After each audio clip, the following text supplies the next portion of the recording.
I sound really fine. 아무렇지 않은 척 아무도 모르게 조심하는데 또 티가. Akhirnya kelar, ujar Clarista sembari melemaskan beberapa otot tangannya. Akibat kelamaan mengerjakan file-file yang sudah beberapa minggu ia tinggalkan. Ajak bicara nggak ya? Semenjak jawabanku yang tadi, tampaknya Kenzo tak lagi bicara padaku. Apa jawabanku itu salah? Apa jawabanku menyinggung perasaannya? Tapi ya sudahlah, kalau nggak mau bicara padaku, mungkin dia butuh waktu. Oke, aku pergi ke kantin sendirian aja. Lalu setelah itu Clarista pun beranjak keluar dari ruangannya untuk menuju kantin kantor yang berada di lantai paling bawah. Kenapa dia tidak mengajakku? Apa dia betah mendiamiku seperti ini? Ujar Kenzo yang bertanya-tanya kepada dirinya sendiri. Setelah sampai jam pulang pun mereka masih sama sekali tak bertegur sapa. Aneh bukan? Sepasang kekasih yang setiap hari bertemu, bahkan suka banget adu argumen, kini saling diam satu sama lain. Entah apa penyebabnya sampai mereka saling bungkam. Dan tak ada yang mau mengalah untuk memulai percakapan. Dan Clarista sudah sampai kediamannya. Tak lama kemudian ia pun segera masuk ke dalam kamarnya untuk membersihkan tubuhnya, karena sedari tadi ia sangat merasa tubuhnya ini sangatlah lengket. Tok, tok. Clarista, nanti kalau sudah selesai turun ke bawah ya. Ada hal penting yang mau papa sama mama bicarakan. Teriak mama dari luar pintu kamar Clarista. Iya ya ma, jawab Clarista dengan teriakan. Selang beberapa menit, akhirnya Clarista pun turun ke bawah. Lantaran sang mama sudah menunggu dirinya sejak tadi. Anak mama kok mukanya kusut gitu? Kenapa sayang? Apa di kantor terjadi masalah? Tanya mama yang melihat raut wajah Clarista. Sepertinya sedang kacau dan tak biasanya Clarista seperti ini. Yang mamanya tahu, Clarista adalah anak yang paling ceria sepanjang masa. Tak ada kesedihan maupun kesusahan, karena sedari kecil ia sudah terbiasa dengan kehidupan yang mewah. Enggak kok ma, enggak apa-apa. Iya, tadi mama bilang mau bicara sesuatu. Ada apa, ma, pa? Tanya Clarista sembari menatap wajah ke arah mama karena saking penasaran apa yang ingin mamanya katakan.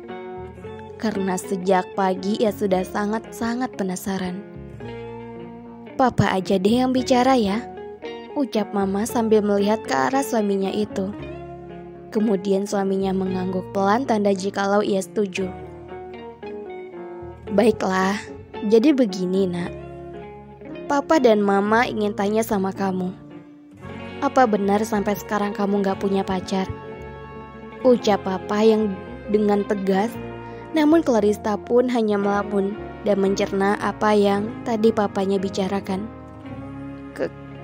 Kenapa papa tiba-tiba tanya itu sama Clarista? Tanya Clarista yang gelagapan atas pertanyaan sang papa yang seolah-olah tidak percaya putri kesayangannya itu tidak memiliki pacar. Papa cuma mau mastiin aja sayang. Bisa jadi kan kamu ngerahasiain sesuatu dari kami. Mumpung kita punya waktu bersama lebih baik, kita saling cerita dan terbuka. Gimana? Nggak salah kan pendapat papa?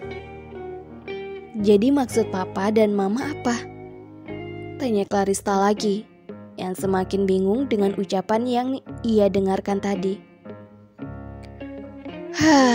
Sepertinya anak kita nggak akan mengatakan yang sebenarnya. Mama langsung to the point aja langsung. Jadi gini, apa benar kamu nggak punya hubungan yang lebih dengan bos kamu itu? Tanya sang mama. Membuat Clarista cekukan reaksi tubuh karena Clarista sangat terkejut. Dek, dek, dek. Beberapa menit ke depannya Clarista hanya diam. Diam bukan berarti ia tidak berani menjawab. Ia diam karena ia tidak bisa mengatur degupan jantungnya dan mengelola pikirannya. Enggak kok, Pak, Ma. Kata siapa Clarissa pacaran sama Pak Kenzo? Hubungan kami hanya sebatas bos dan karyawan. Ya, hanya sebatas itu, enggak lebih dan kurang. Jawab Clarissa yang semakin gelagapan. Ia menjadi tidak berani menatap wajah sang mama dan sang papa, karena ia kini tengah mengedarkan pandangannya ke seluruh ruangan. Bagus dong, Ma. Papa jadi lega dengarnya. Berarti anak gadis papa jomblo dong. Kalau gitu kita jalankan misi kita yang selanjutnya. Jadi gini Clarissa, Papa punya rencana mau jodohin kamu dengan seseorang, ujar sang papa sembari mengedipkan matanya sebelah pada sang istri, agar sang istri mau diajak kompak. Iya sayang, kami mau jodohin kamu, ujar sang mama mempertegas rencana sang papa yang tak terduga itu. Soalnya dari awal suaminya itu tidak ada bilang mengenai perjodohan yang begini. WKWKWK. Jodoh? Jomblo? Kata siapa Clarissa jomblo? Clarissa single kali. Kalau jomblo itu nasib, tapi kalau single itu pilihan. Nah ya, Clarissa pilih single dulu sebelum Clarissa sukses. Jawab Clarissa membelalakan matanya, sembari memajukan bibirnya.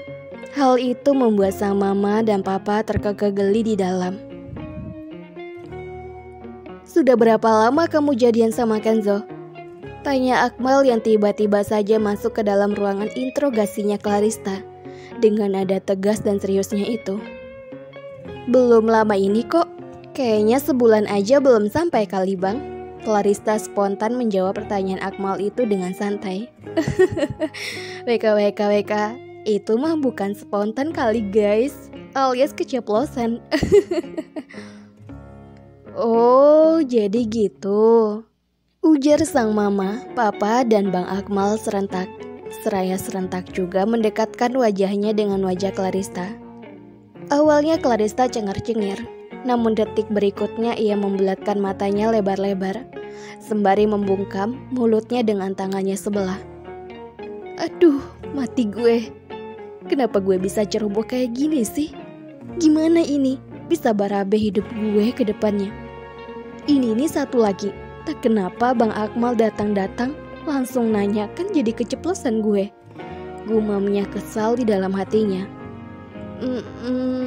Maksudnya Clarissa tuh kan belum sampai sebulan Clarissa kerja sama Pak Kenzo. Hehehehe. Dalihnya meremas piyamanya dengan erat. Kedua orang tua Clarissa saling melempar pandang dan manggut-manggut saling memasang senyum sinis mereka. WKWK, kayaknya ada yang lagi bicara menggunakan batin nih. Kenzo.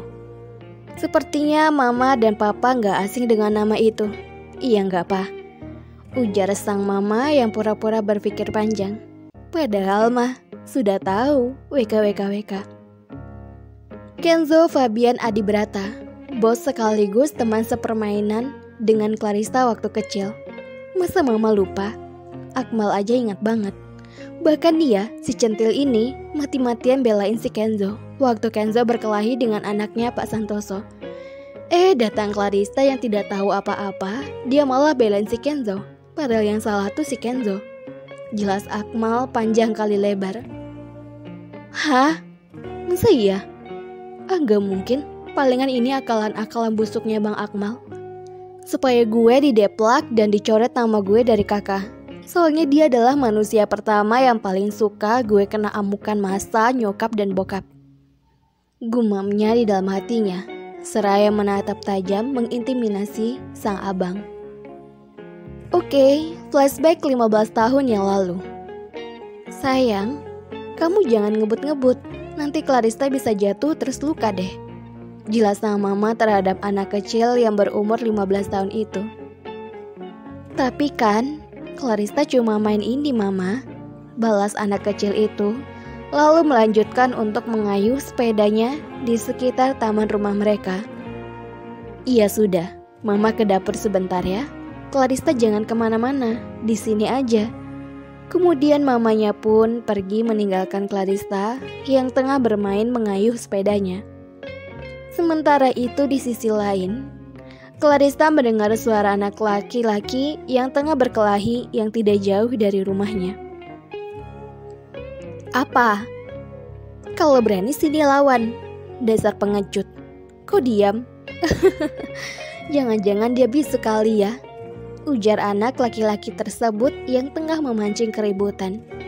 Saat itu anak laki-laki itu tak hanya sendiri. Ia mempunyai geng yang berjumlah 6 orang, termasuk dirinya. Dan yang menjadi ketuanya ya tentu saja bocah itu. Aku ingetin sama kamu ya anak baru, jangan pernah merasa so ganteng. Ingat sama kamu baik-baik, semua wilayah sini akulah penguasanya. Karena akulah yang tertampan di dunia ini. Tidak ada manusia manapun yang tidak terpanah akan ketampananku ini, ujarnya sembari menyombongkan dirinya sendiri. Siapa itu? Kenapa mereka berisik sekali? Apa aku samperin aja ya? Tapi kata mama jangan kemana-mana. Bodoh lah, aku samperin aja. Lagian aku juga kepo. Hihihihihi, ujar Clarista, kemudian menghampiri dengan sepedanya ke segerombolan anak laki-laki tersebut. Hei kalian, jangan berisik, telinga aku bisa sakit dengerin suara kalian, teriak Clarista dari kejauhan. Hiks, hiks, hiks. Aduh sakit, tanganku sakit, ujar anak laki-laki itu yang kesakitan di bagian tangannya akibat benturan ke tanah. Clarista yang mendengar suara tangisan itu pun langsung berlari dan membantu anak laki-laki itu berdiri. Kamu gak apa-apa? Tanya Clarista. Aku gak apa-apa, makasih ya sudah bantuin aku, jawabnya. Wah, dia cantik sekali, ujarnya di dalam hatinya. Hei kamu, gak boleh dorong orang sampai jatuh. Lihat perbuatan kamu itu, tangannya sampai berdarah kan? Cepat minta maaf, ujar Clarista memarahi tersangka. Karena tersangka yang sudah tertekan sejak awal langsung meminta maaf lalu kabur begitu saja. Hei cantik, kenalkan nama aku Kenzo. Kalau kamu? Nama aku Clarista. Dasar bocah prik. Kecil-kecil sudah jadi preman. Gimana nanti besarnya? Caper amat dia sama adik aku. Padahal dia yang memaki anak kecil itu, dan dia juga yang menjatuhkan dirinya sendiri. Aku jadi kasihan sama anak yang tadi. Semoga saja dia baik-baik saja, ujar Akmal yang tidak sengaja menyaksikan drama kecil Kenzo. WK. Namun Akmal tidak datang menghampiri mereka, karena Akmal yakin Clarista bisa mengatasi situasi tersebut. Berapa usia kamu cantik? Tanya Kenzo kecil. Aku 10 tahun, kalau kamu? Tanya Clarista balik. Aku 15. Berarti kamu panggil aku Abang Kenzo, oke? Oh iya, terima kasih kamu sudah menolongku tadi, ujar Kenzo mencubit sayang pipi Clarista. Oh itu siapa yang mencarimu cantik? Mama, teriak Clarista dan sang mama tersenyum lembut ke arah Clarista dan Kenzo. Itu mama aku. Ya sudah, aku pulang dulu ya Bang Kenzo. Abang juga harus pulang, bahaya kalau masih di sini. Gimana kalau anak yang tadi datang lagi lalu mendorong abang lagi? Ya sudah, dah, sampai ketemu lagi ya, ujar Clarista yang langsung berlari menghampiri sang mama. Sedangkan Kenzo yang masih terpana akan kecantikan Clarista, ia terus-terusan menatap Clarista dengan senyum terindahnya, hingga Clarista benar-benar menghilang dari hadapannya. Semenjak pertemuan tersebut, mereka pun menjadi teman akrab. Bahkan tidak segan-segannya Kenzo setiap harinya main ke rumah Clarista. Namun sayang persahabatan mereka tidak berlangsung lama, dikarenakan Kenzo yang harus pindah ke Singapura, mengikuti orang tuanya yang ditugaskan bekerja di Singapura. Semenjak itu juga mereka lost kontak. Tidak tahu bagaimana kabar mereka masing-masing.